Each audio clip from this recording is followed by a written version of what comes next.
One of the very important parts in doing research is, of course, data collection. Now that you already have a formulated a research question and you have already grounded your research with literature and theories, it's time to go to how do we collect data for a phenomenological research, which is very important. Um, Here we will be discussing the techniques, and also we will also discuss the ethical considerations of phenomenological research and social sciences. So our agenda is first, how do we select participants, and what sampling strategies do we use? Data collection is a critical component of phenomenological research. Our goal in phenomenological research is to explore and understand the lived experiences of individuals. That's why it's very important that we have to know how to select participants and how do we sample. What are the sampling strategies for uh, phenomenological research? And also, uh, how do we conduct in-depth interviews and observations? And also, what are the ethical considerations in phenomenological research?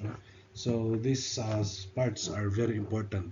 Here I will be sharing to you how data collection is done in phenomenological research. Remember that this is a qualitative method and we do not use numbers. Instead, we use rich description and context coming from the transcripts of our data collection methods. Okay, so first is how do we select participants, and what are the sampling strategies in phenomenological research. So in phenomenological research, the selection of participants is guided by the need to gain deep insights into the phenomenon under study. So that is the most essential part, that uh, we gain deep insights into the phenomenon under study. Unlike quantitative research, there's a large random samples are preferred. Phenomenological studies typically use purposive sampling or criterion-based sampling to select participants who have directly experienced the phenomenon in question. So remember that we've mentioned about selecting participants. Now how do we do that? First, we have to define inclusion and exclusion. What is inclusion? Who are the participants that we will be including in our study? And who are those who are not included? So at the beginning, you have to establish first a clear criteria for selecting participants. This criteria should ensure that all the participants have experienced the phenomenon under study, of course, because excluded automatically are those participants who did not experience the phenomenon. We are looking here for participants who have experienced, because we are trying to describe the phenomenon through their lenses.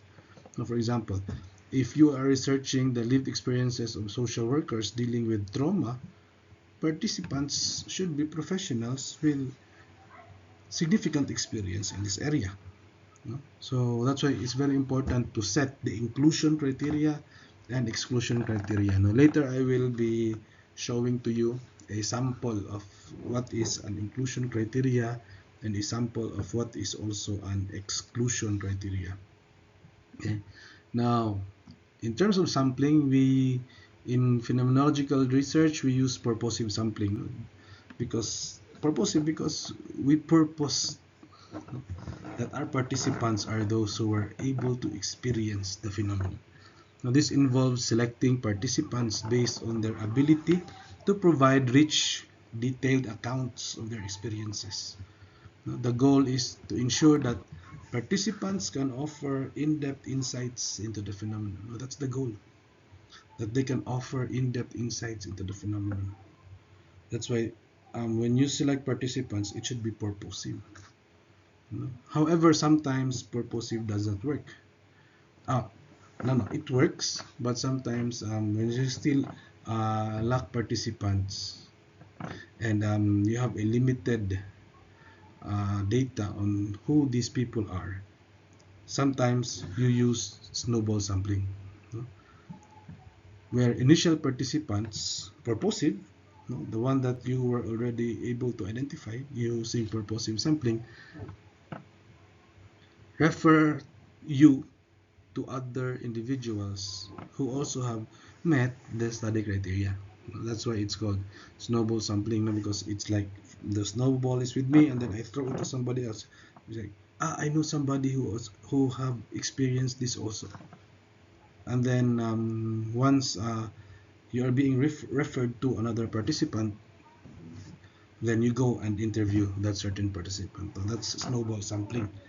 Um, that's why this method is particularly very useful when you study hard to reach populations, no? Only a few, like for example, initially you already only identify two participants, but later on when you started to you interview those participants, they will refer you to people who have also experienced the same, no? So that is a sample snowball sampling, no? So you can have this both, no? Purposive then snowball, no?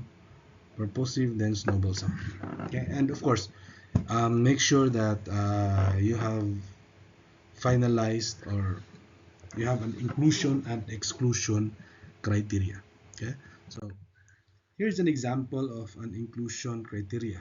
So first, the topic here is prostitution, no? The topic here is prostitution. So first is experience in prostitution. Yeah, that's one, no, inclusion criteria, that these people have experienced prostitution. Now they should be the individuals who have actively engaged in prostitution, and you have also to set the time, no, for a minimum of 6 months within the last 5 years.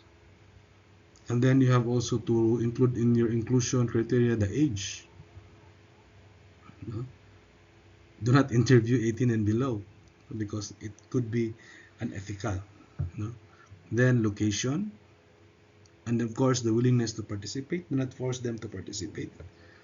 Then their mental and emotional stability. Make sure that you will get sane answers, no? And they are not emotionally troubled. They are comfortable, no, when you interview them. And then language proficiency. Participants must be fluent in the language that you are using in the interview, not to give you a common ground, no, in terms of language, because language can be a hindrance at times.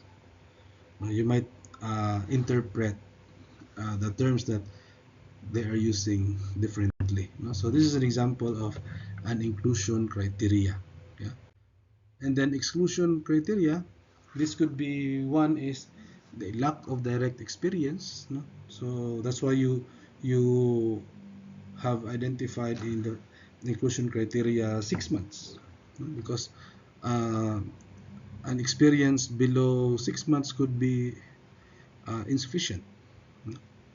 Or another exclusion criteria is you do not include the minors, or another is coercion or trafficking, those who are forced, no? Another is you do not include those who have severe mental health issues, or you do not include those who are involved in legal proceedings, those who are already have a case in court, no? And of course language barriers. These are examples of exclusion criteria. Now the question is, will we write this in the methodology section? Yes, no? We can mention this in the methodology section. So these are examples of inclusion and exclusion criteria. Now, in-depth interviews and participant observations are the primary methods of data collection in phenomenological research. These methods allows researchers to explore participants' experiences in detail and gain a deep understanding of the phenomenon. So what are in-depth interviews? So in-depth interviews, usually it's a semi-structured format, and most phenomenological interviews are semi-structured, allowing for flexibility while ensuring the key topics are covered. So semi-structured, no, not like the very structured interviews. So here in the in-depth interviews, you use open-ended questions. These are very essential, no, for encouraging participants to share their experiences in their own words. And you also should have the skill to probe for deeper meanings. No? Researchers often use probing questions to delve deeper into participants' responses, no, uncovering the meanings and emotions underlying experiences. No? So, like, can you tell me more about how that experience made you feel? No? So you dig deeper, no, to their experiences to gain further insights into the participants' emotions. So there are several probing techniques that you can use. Instead, there is a probing. In fact, there is a probing technique that you just be silent for around 15 seconds, no? And then suddenly the participant will add, no, to his answers. And then you have to in-depth interviews. It's very important that you have to record and transcribe. No, you do not rely on your memory. No, because later on you will forget it. No, I tell you. That's why it's very important that your interviews are recorded. And of course, when you record your interviews, you ask the participants' consent, and you have to transcribe the interview verbatimly for analysis. No, verbatim for analysis. No? Now, transcription allows the researcher to thoroughly examine the nuances of participants' responses. Now, by the way, now during the in-depth interview, you can also, since you are recording the conversation, you can also jot down in your notes, no, what are his or her facial expressions, so that uh, the data that you have, you can provide a context to the data, no? Like when he said this, he was frowning. So what's the emotion attached to that? No? You can somehow add that, no, to your data, no, and your analysis. And then another thing is observations. Okay. Now in phenomenological research, there are different kinds of observation. You have field observation, you have direct observation, but in phenomenological research and also in other social science disciplines, social science research, qualitative, there is what we call participant observation. So this involves the researcher, you, immersing into the participant's environment to observe their behaviors, interactions, no, and daily activities. You join them. No? Now this method provides context and depth to the data collected through interviews. No, because um, it's not only the interview, the transcripts, no, but you are also there. No, so with participant observation, you're also able to experience their life world. How is it to be in their life world? And this could help you, in writing your analysis later on. No? So also another, aside from the participant observation, as a researcher, you also have to maintain field notes. No? So researchers take detailed field notes during observations, now capturing not only what is seen and heard, but also the researcher's reflections and interpretation of the events. So field notes. What are your reflections and interpretations, of the event? You just write it down, because later on you will be using that. You can go back to your field notes if ever in the transcripts there are things that are absurd, to you. You can always go back to your field notes. Example, in their phenomenological study, on the experiences of low-income mothers in urban neighborhoods, Johnson and White conducted in-depth interviews and participant observations. They spent time in the communities where the mothers lived, observing their daily routines and interactions. Now, this approach allowed them to contextualize the mothers' narratives and gain a deeper understanding of their lived experiences. See how important participant observation is. So it's not only hearing their stories, but somehow participating in their life. And by doing so, you'll be able to provide context, to their narratives, to their experiences. Then, what are the ethical considerations in phenomenological research? So, ethical considerations are paramount, in phenomenological research, particularly because it often involves exploring sensitive and personal experiences. No?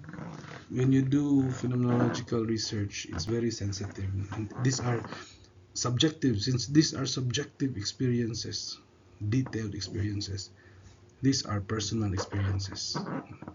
Researchers must ensure that participants are treated with respect and their rights are protected, throughout the research process. So, how do you do that?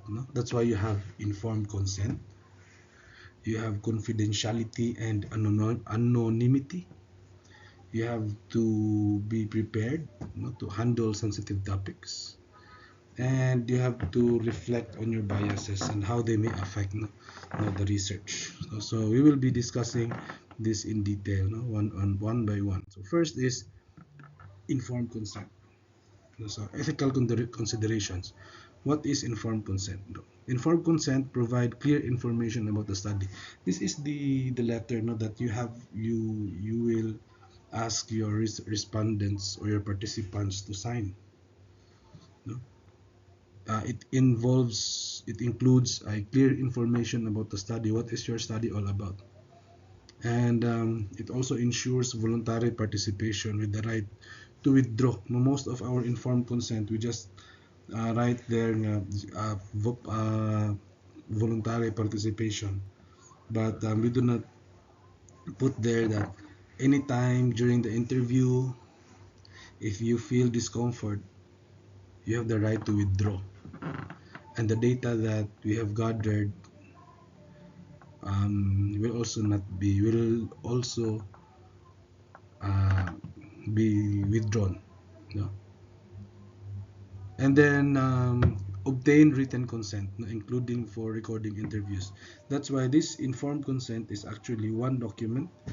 You have there in the first part information about the study, and then you have to ensure in the second part the voluntary participation with the right to withdraw, and then they will sign, because you will also be putting there the informed consent that you will be uh, recording the interviews, and you'll also be putting down field notes, like that. Another is confidentiality and anonymity. So you don't use their names, in your research.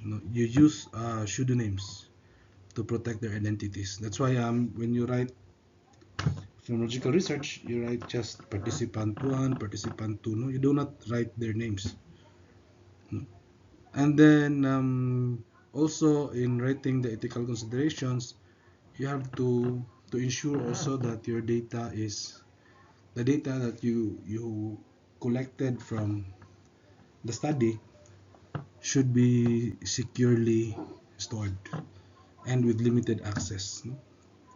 And you can also tell them that they can also access your data, if you wish. And in your reporting in the results and discussion, you report your findings anonymously, to avoid identification. So these are some of the things that you have to consider, no, in ethical considerations: informed consent and confidentiality and anonymity. Another is the emotional and psychological well-being.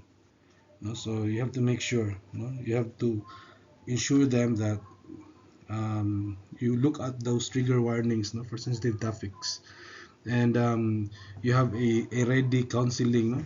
You will tell them that if ever something happens, um, I have a counselor, no, that might help us. No? Now, especially in this example, no, in prostitution. Another is you check in with participants during interviews for comfort. No, because they might not be if you like for prostitutes, you do not have their interviews in a wide open, no, because these are sensitive topics. So with permission, you can check in, with the participants, no, during interviews for comfort. And if possible, you can tag along somebody, your research assistant or so. And of course, if you're a male, you have to ask the permission of your wife, no? Or you have to ask the permission of your girlfriend, no? Because you check in with the participants, no? And then another ethical consideration is protection from harm, no? So in your questions, you avoid re-traumatization or distressing questions. No? You conduct interviews in safe and private locations. No? You have to ensure them that they are protected, no? That they are free from harm. No? And then after your interview, you provide debriefing and support. You assure them of your support, and then that your interview was for the purpose of this and that. No?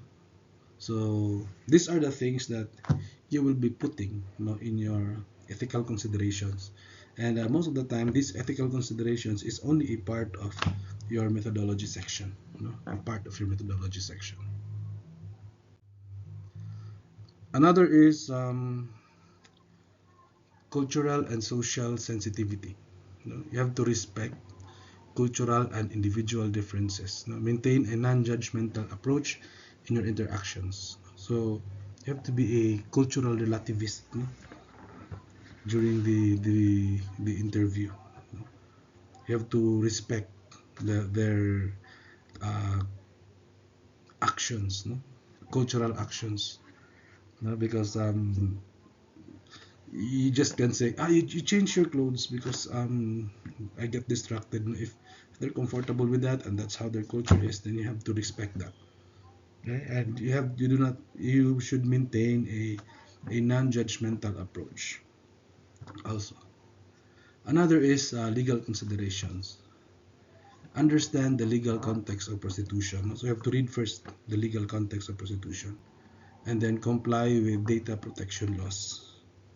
You have to ensure also your the prostitute you are interviewing about this, that this will not be used against you, and all. And then reflexivity. Researchers should engage in reflexivity, continually reflecting on their own biases, and how this might affect the research process and interpretation of data. Now, this helps to ensure that the research remains as objective and unbiased as possible. It's very important in the data collection. You have to write your bias. You have to write your bias and constantly reflecting on your personal biases. You should be for you to be able to bracket your bias. You have to first to recognize your bias, and by doing so, you write your biases. So that from time to time, as you go with the interview, you check your bias. These are my biases. So since you know your biases, you can avoid questions, leading to your biases. Yes, and then you have to also have transparency in research goals. You tell them that what are your goals, what are your objectives for this research, and you offer also to share your findings, with the participants after the study. You tell them that don't worry, I'll let you know, no, the outcome of the study. And then collaborative consent process. You treat consent as ongoing, no? You involve participants in interpreting the data when appropriate. If ever there is a possibility that you have a hard time understanding their data, you can always ask them. You involve them. And then ethical reporting. Report findings respectfully. Avoid stereotypes. Avoid sensationalizing the topic or participants' experiences. So you have to be ethical also in your report. So this is in the case of prostitution, and you can actually uh, add or minus, or subtract other considerations in the context of your phenomenon. Okay, so to conclude, data collection in phenomenological research involves careful selection of participants, and then in-depth interviews and rigorous ethical considerations, because you are dealing with feelings, you're dealing with subjective experiences, so you have to make sure of the ethical component. These practices ensure that the research captures the lived experiences of participants accurately and respectfully. So um, that is our data collection part of the discussion. If you have questions, you put it in the comment section.